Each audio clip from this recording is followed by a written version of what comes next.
You get bizarre true crime cases, and then you get the pizza bomber heist bizarre. This one-of-a-kind case has twists and turns, accusations and counter-accusations, a possible female serial killer, and a plot so convoluted at times, it's hard to follow. Welcome to Bad Things and the Pizza Bomber Heist, one of America's most notorious and perplexing crimes. Let's have a look at the timeline for this crazy case. On August 28, 2003, at 1:30 p.m., Brian Douglas Wells, a 46-year-old pizza delivery driver for Mamma Mia's Pizzeria, got an order to deliver 2 pizzas to an address a few miles away from the pizza shop. According to Wells, when he arrived at the delivery address, he was accosted by 3 black males who held him at gunpoint and slapped a heavy bomb collar around his neck. The men then handed Wells a complicated set of instructions. He was to rob the PNC Bank on Peach Street in Erie, Pennsylvania for $250,000, and then go on a nightmarish scavenger hunt to other locations where he would discover further instructions guiding him on what to do next. He had 55 minutes to complete these tasks or the collar bomb would go off. If he finished the tasks on time and failed to contact law enforcement authorities, Wells would get the key code to free himself from the deadly bomb collar. Wells alleged the men had threatened to harm him and his family if he did not cooperate. Wells was told to quietly enter the PNC Bank at Summit Town Center, hand the teller a note demanding $250,000, and use his handmade shotgun to threaten anybody who refused to comply or tried to run out of the bank. Upon entering the bank at 2:30 p.m., Wells waited in line, and when he reached the counter, he began sucking a lollipop as he slid the note to a teller. The note said that the bomb was going to explode in 15 minutes, and that the entire $250,000 had to be handed over within that time. The teller could not open the vault fast enough, and handed Wells a bag containing just $8,702, with which he left the bank. According to one witness, he seemed confident as he exited the bank, swinging his homemade cane shotgun and a sack of money like Charlie Chaplin. During the heist, which lasted less than 15 minutes, Wells remained calm and composed, surprising for a man carrying an explosive device around his neck.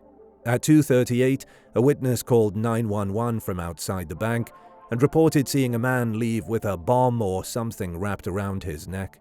This call was the first reported emergency call regarding the crime. Around 15 minutes after Wells left the bank, he had completed the first task to disarm the bomb. He was working on the second task when law enforcement officers saw him standing outside his vehicle in a parking lot. They arrested, handcuffed, and left him sitting on the ground. Wells recounted his story of the 3 unnamed black males who had placed a bomb around his neck, while insisting that the bomb was going to blow up at any moment. The collar bomb itself was unique and perplexing to the arresting police officers. Even the FBI labeled it an elaborate and sinister contraption. It was comprised of 2 primary parts: a triple-banded metal collar fastened around Wells' neck, and an oblong box hanging from the front of the collar on his chest. The box included 2 kitchen timers and at least 2 pipe bombs. Bomb experts eventually discovered that the device could be triggered by either the timers hitting 0 or a remote if Wells went too far out of range. The attending police officers did not try to disarm the explosive, but instead focused on evacuating the immediate vicinity of people and preventing Wells from self-detonating it. The bomb squad was first called at 3:04 p.m., at least 30 minutes after the bank's first 911 call, and roughly 10 minutes after Wells was detained.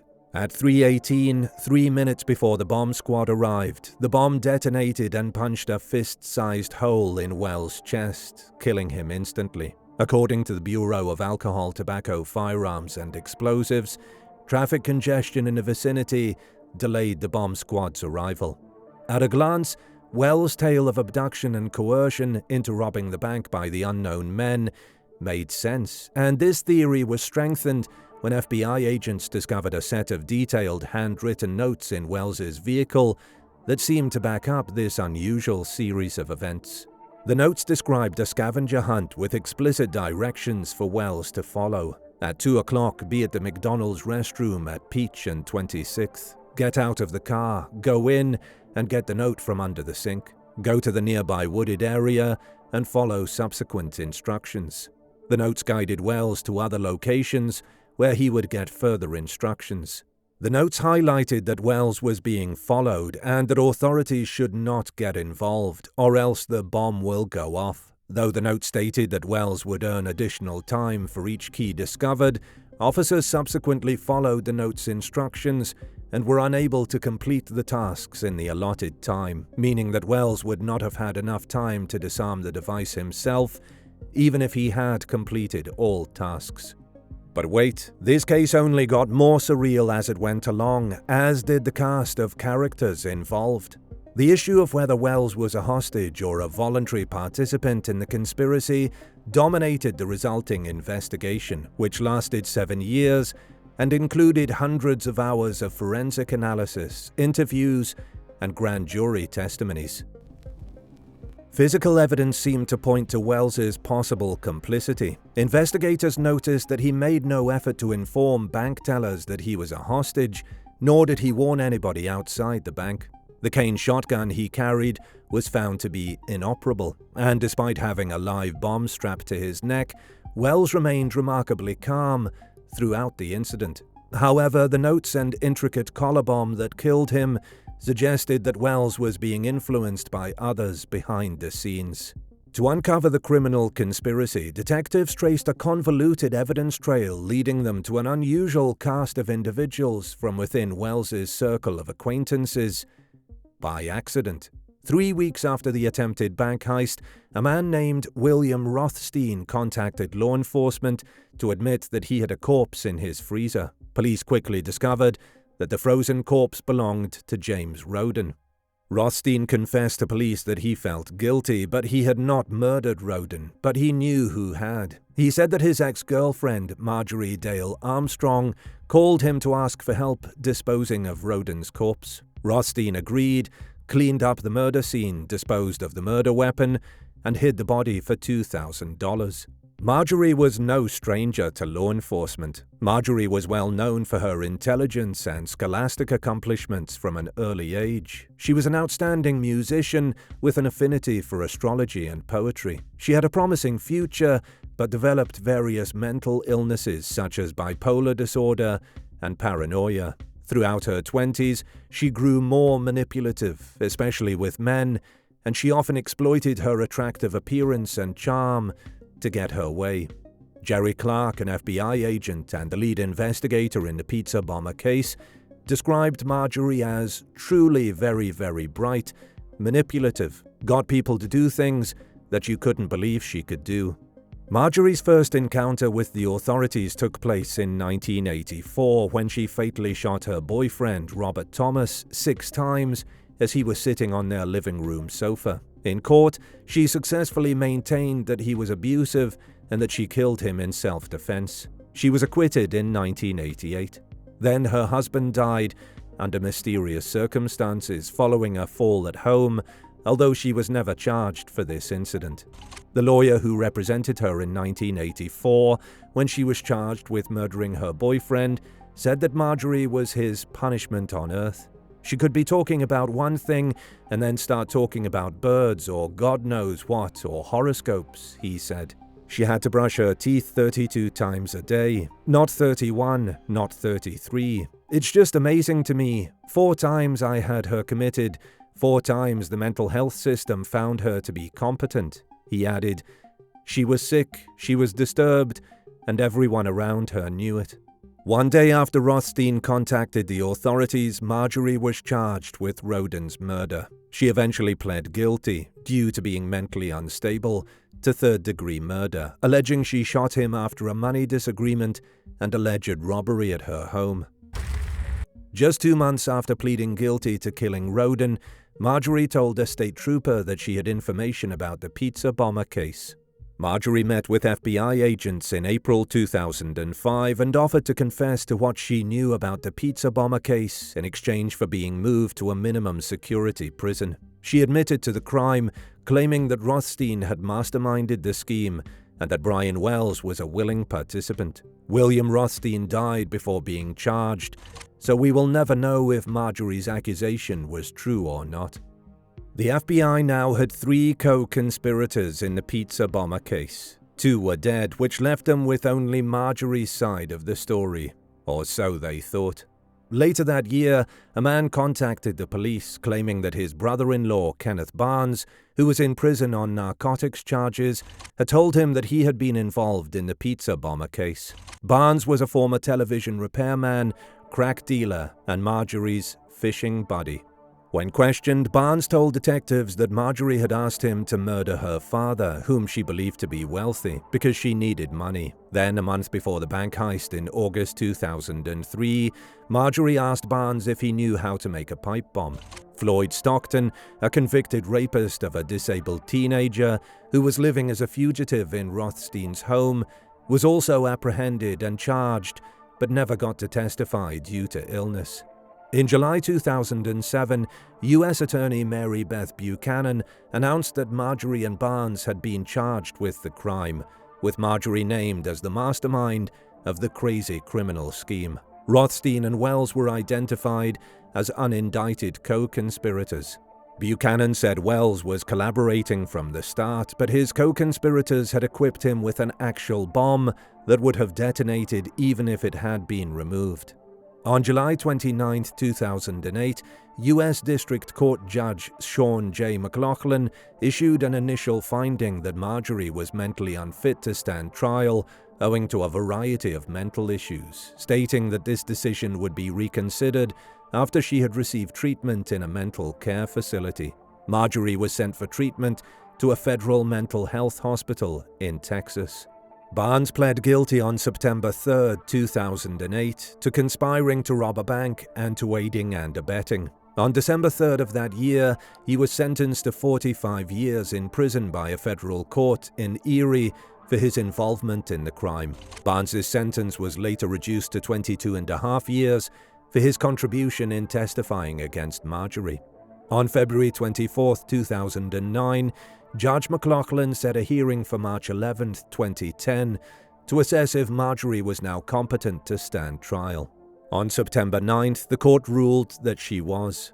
In October 2010, Marjorie testified on her behalf as part of her defense. She sought a change of venue, alleging that considerable media coverage of the case precluded her from having a fair trial in Erie. Judge McLaughlin refused the request, stating that the coverage as a whole has been about as factual and objective as it could be under the circumstances. On November 1, 2010, Marjorie was found guilty of armed bank robbery, conspiracy to conduct armed bank robbery, and employing a destructive device in a crime. On February 28, 2011, she was sentenced to life in prison, to be served concurrently with the sentence issued in 2005 for Rodin's murder. In November 2012, the Third Circuit Court of Appeals upheld her conviction. In January 2013, the United States Supreme Court refused her petition and declined to hear her case. Marjorie then lost her second appeal to overturn her conviction in December 2015. Marjorie died from breast cancer in prison at age 68 on April 4, 2017. Kenneth Barnes suffered from diabetes and died in prison on June 20, 2019, at the age of 65. William Rothstein died of cancer on July 30, 2004. He was 60. Floyd Stockton died of acute respiratory failure in Bellingham, Washington, at the age of 75.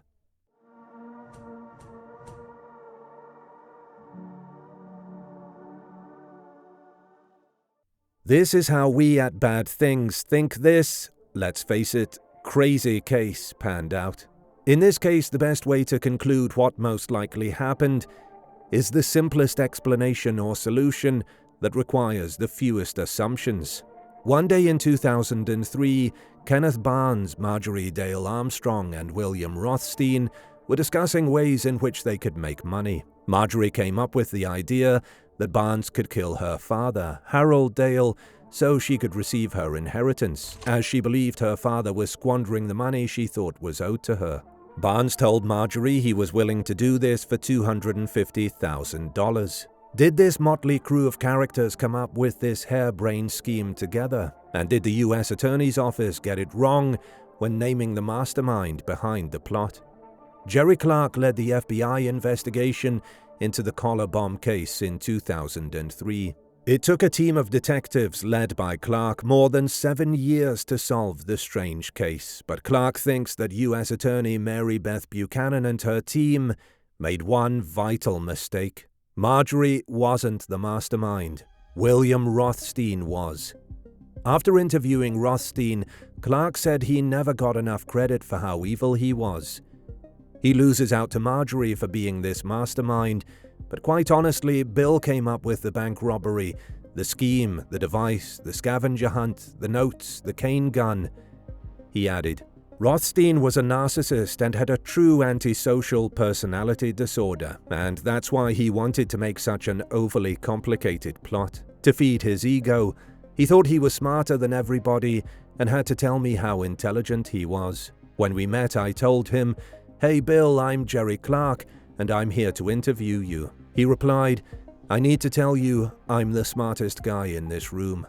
Clark explained that Rothstein was dying of cancer at the time, so he thought he'd go out with this perfect plan. It turned out to be the worst bank robbery you could ever do, but in his mind, it was the best plan, the ex-FBI agent said. He wanted to leave Erie with this big mystery, but he failed at doing so thanks to the good investigative work of the whole team, Clark added. On a subreddit under the Unresolved Mysteries page, Troy Fentano and other contributors concur with Clark's thoughts on Rothstein being the mastermind. As to if Brian Wells was a willing participant in the whole scheme, we believe he was. According to law enforcement reports, Wells participated in the planning of the bank robbery the day before, when the co-conspirators measured Wells's neck for the collar. Wells most likely believed the bomb would be fake, but would serve as exculpatory evidence if he were caught. Exculpatory evidence favors the defendant in a criminal trial that exonerates or tends to exonerate the defendant of guilt. According to an FBI affidavit, 2 witnesses confirmed that Wells talked about the robbery about a month before it occurred. Wells was also seen leaving Rothstein's house the day before the incident, and investigators believe he participated in a rehearsal the day before the robbery. The biggest giveaway as to Wells's involvement was his behavior on the day of the heist. During the heist, Wells's demeanor was incredibly casual. He maintained his composure, sucked on a lollipop, and left the bank swinging his cane gun and the bag of money like Charlie Chaplin. Had he indeed been an innocent man who just had a bomb strapped to him, this would not be the demeanor he presented. He would have told the cashier that he was being forced to commit the robbery and would have been panicked. Wells was the proverbial lamb to the slaughter. As we've mentioned before, the scavenger hunt to stop the bomb was impossible to achieve. The remaining co-conspirators most likely would have waited for the bomb to kill Wells and then scooped up the money with one less person to share it with.